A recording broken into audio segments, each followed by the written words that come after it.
قرآن پاک میں سورہ جن کے نام سے پوری ایک سورت ہے، اور جنات کے وجود کا انکار گویا قرآن پاک کی آیت کا انکار ہے، کیونکہ اللہ پاک جنات کی تخلیق کے بارے میں ارشاد فرماتا ہے۔ ترجمہ: اور میں نے جن اور آدمی اتنے ہی اسی لیے بنائے ہیں کہ میری بندگی کریں۔ دوسرے مقام پر ارشاد فرمایا: اور جن کو اس سے پہلے بنایا بے دھوئیں کی آگ سے۔ لغت میں جن چھپے ہوئے، ڈھانپے ہوئے اور مخفی کو کہتے ہیں۔ جن کو اسی لیے جن کہتے ہیں کہ وہ عام آدمیوں کی نگاہوں سے چھپا ہوا ہوتا ہے۔ زمانہ جاہلیت میں لوگ فرشتوں کو بھی جن کہا کرتے تھے، کیونکہ وہ ان کی نگاہوں سے پوشیدہ ہوتے تھے۔ رسول اللہ صلی اللہ علیہ وسلم نے جنات کی مختلف شکلوں کے بارے میں فرمایا: جنات کی 3 قسمیں ہیں۔ اول، جن کے پر ہیں اور وہ ہوا میں اڑتے ہیں۔ دوم، سانپ اور کتے، اور سوم، جو سفر اور قیام کرتے ہیں۔ ہمارے پیارے نبی صلی اللہ علیہ وسلم کے پاس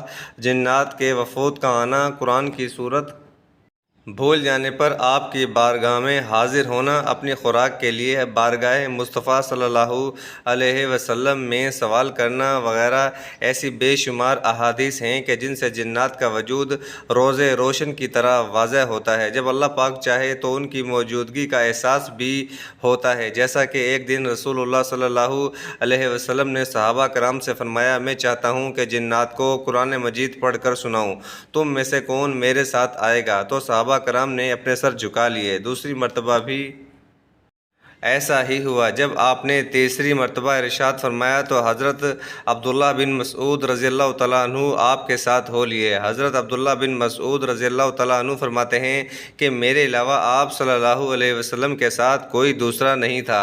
ہم چلتے رہے یہاں تک کہ مکہ مکرمہ کی ایک وادی شیب الحجون میں داخل ہوئے۔ نبی کریم صلی اللہ علیہ وسلم نے میرے لیے ایک دائرہ کھینچا اور مجھے اس میں بیٹھنے کا حکم فرمایا اور تاکید کی کہ میرے واپس آنے تک اس سے باہر نہ نکلنا۔ پھر آپ صلی اللہ علیہ وسلم وہاں سے تشریف لے گئے اور کھڑے ہو کر تلاوت قرآن کرنے لگے۔ میں نے گدھ کی مثل اڑتے ہوئے پرندوں کے پروں کی پھڑپڑاہٹ سنی۔ میں نے شدید شور بھی سنا، حتیٰ کہ مجھے نبی کریم صلی اللہ علیہ وسلم کے متعلق اندیشہ ہوا۔ پھر بہت سی کالی چیزیں میرے اور حضور صلی اللہ علیہ وسلم کے درمیان حائل ہو گئیں، حتیٰ کہ مجھے آپ کی آواز مبارک سنائی نہ دیتی تھی۔ پھر وہ سب بادل کی طرح چھٹنا شروع ہو گئے، یہاں تک کہ وہ غائب ہو گئے۔ اسی دوران فجر کا وقت ہو چکا تھا۔ آپ صلی اللہ علیہ وسلم ان سے فارغ ہو کر میرے پاس تشریف لائے اور مجھ سے استفسار فرمایا: کیا سو گئے تھے؟ میں نے عرض کیا: اللہ پاک کی قسم نہیں